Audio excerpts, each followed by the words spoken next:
Hey, what's up, geek gals and geek guys? This is Mike here again with another MixelPix one-shot, and today we're continuing our look at the Indiana Jones Adventure series. If you saw my previous video on what I got of the Wave 1 characters, I got 4 of them. I got Indy, Marion, belloq, and Sallah, and I thought I might be able to put together the arc from those 4 characters, but it turns out I was missing 2 pieces, which actually come with this character, Major Arnold Toht. And then as an additional bonus, I also got the Staff of Ra headpiece here. Now, the Staff of Ra headpiece box actually excited me. First, a little disappointing because I thought it was bigger. I thought it would be bigger. But then it excited me because it actually has some weight to it. So we'll see what that's about. So Arnold Toht here is that guy who was the creepy one with that weird kind of laugh where he was almost snorting, and the one who burned the Staff of Ra headpiece face into his palm. So let's get him out of the way. He's the last character in Wave 1 of the Adventure series. So here's his box. And as you can see, he's going to come with some extras, including his melting face and the last couple pieces for the arc. And as we saw previously, the character comes with plastic-free packaging. So here's the character on the left, and then the accessories and the arc pieces are here in this smaller bag. And there you go, you've got the instructions on how to assemble the arc. And yet again, we've got the kind of waxy paper bag here with a map printed on it that the figure comes in. And ooh, that doesn't look so good right there. Let's fix him up a little bit. All right, not too bad of a first impression there. And then his bag of accessories and arc parts.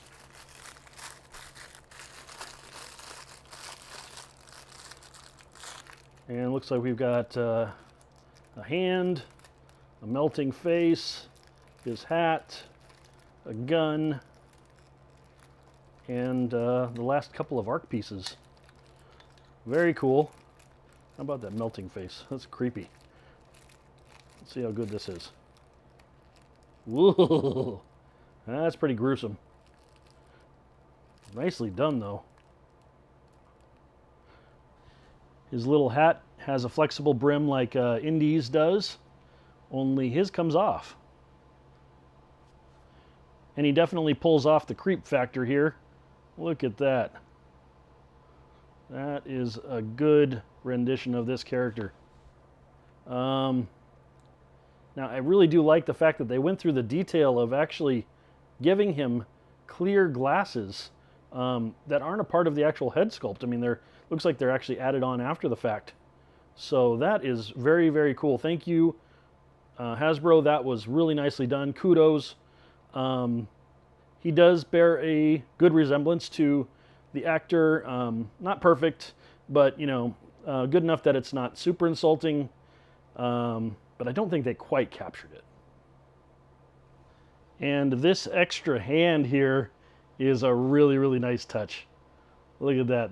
Scarred, burned into his hand, the 1/2 of the Staff of Ra. I wish they had given him that creepy smiling face too. It would have been nice to have an interchangeable head for that face. But awesome job, Hasbro. Thank you. Hey, note, be careful. Toht's eyeglasses do move, so be careful you don't rip him off his head. I don't know if that'll mess up, you know, the plastic or what, but be careful. On a note of being careful, I think I might have a method here, and don't blame me if it doesn't work for you, but when you're popping heads back on, I think if you put the head ball back so that you're pressing on the top of the head here to get that ball joint in, then you won't be messing with the loose part of his eyeglasses. So tilt that back and then try to push down on the top of the head till the head pops on. All right? And to get the head off, I also tried this technique. It seemed to work. Tilt the head back and then push up from underneath the chin instead of trying to pull on the side of his head where his eyeglasses might lift and rip off. I don't know if they will rip off, but you know, it's just a little bit of plastic there, so be careful. Also, be aware that you might have a leg or an arm that is turned backwards in the package. I had a thigh that was turned backwards on Indiana Jones, and then I just realized when I was messing with the elbow that apparently the elbow was actually swiveled around the wrong way, so I was trying to bend it in a way that made the sleeve look kind of weird like that, see? So if you actually just swivel the forearm around, there you go. You have a much more natural jacket sleeve look, and then the arm does bend more correctly. So there you go. And if you really want to see the ghastliness of this guy here, as his face melts, there you go. Wow. And what was incomplete is now complete.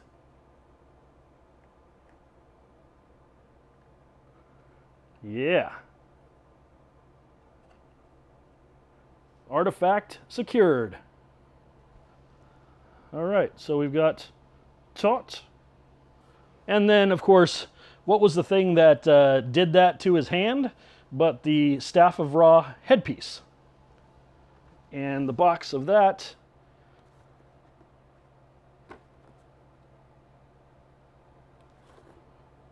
bottom plastic-free packaging. There goes toht. All right.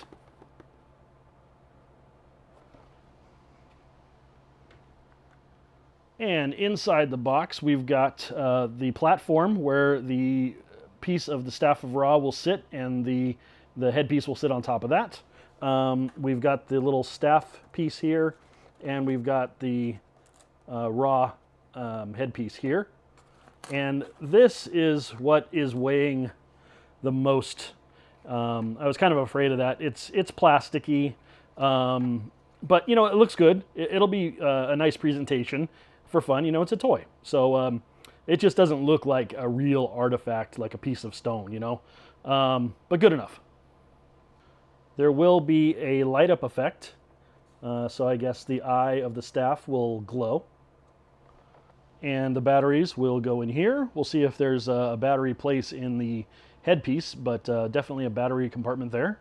And this does come with some paperwork, kind of your standard stuff here. Yeah, more standard kind of legalese stuff. But the first in the adventure series so far is an actual little pamphlet for the product. And there you go. Nice graphic design, illustration of the headpiece and the stand and the piece of stone, and then some instructions. So, out of the entire wave one, this is the only thing that comes with a fold-out piece of instructions, like, you know, we're kind of used to if you were a kid growing up in the 80s and things would come with an instruction booklet. If you want to keep your packaging intact, it looks like you're going to have to do a little disassembly work because the base here is wider than this sleeve, so you can't just pull the staff piece out. So I'm going to have to unhook this or rip it or something.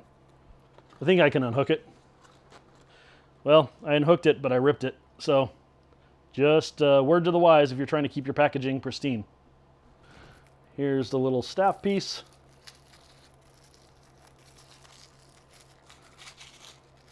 Ooh.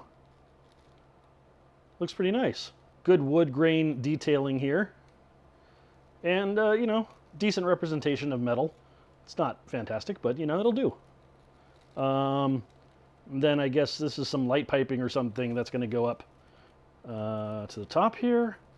Oh, I guess it's going to go like this. You'll get the electricity here, and then you'll get the light coming out up there. And we get a cookie. No, the headpiece itself.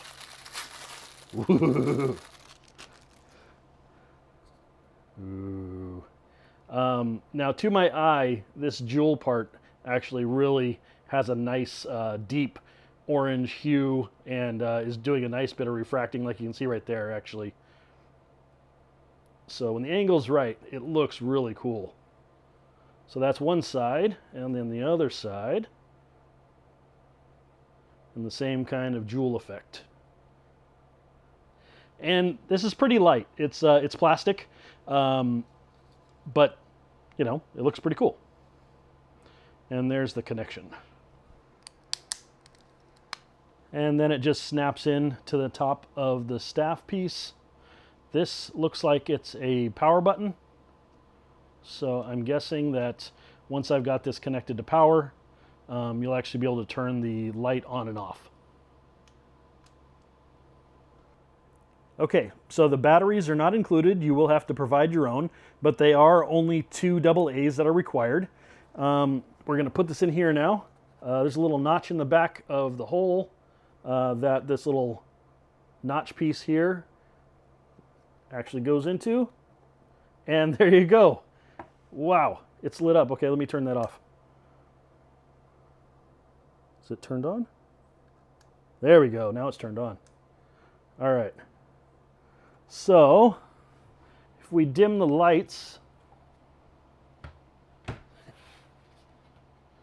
Okay, Mr. Toht. Maybe you can stand.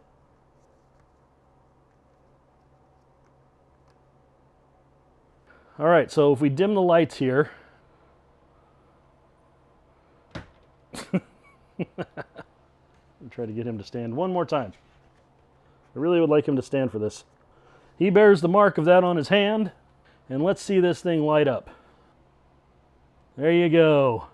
Neat. And if we turn it off, how does that look? Ooh, it just fades away. That's neat. Okay, and then what if we turn this around? Is there a different inscription on this side? Whoa, there is. Ooh, look at that. That is neat. That is neat. All right, bravo Hasbro, bravo. So that completes wave 1 of the Indiana Jones Adventure Series action figures and collectibles with Major Arnold Toht. I'm assuming that the Staff of Ra headpiece here is also part of wave 1. I was able to order it at the same time or around about the same time. Maybe it's not officially part of wave 1, but there you go. It's there. You can have it, and with the rest of the figures, you can complete the arc. So 2 really cool artifacts and 5 cool figures in total. I just got to do this one more time. This is cool. That is pretty awesome. All right, so that's it for this MixelPix One Shot. I'm Mike. Thank you for joining me. If you enjoyed this video, please give me a like, and if you haven't subscribed, subscribe already, and hit that notification bell as well so that you get notified anytime a new video drops on the MP Reviews channel. And until next time, happy collecting, everybody.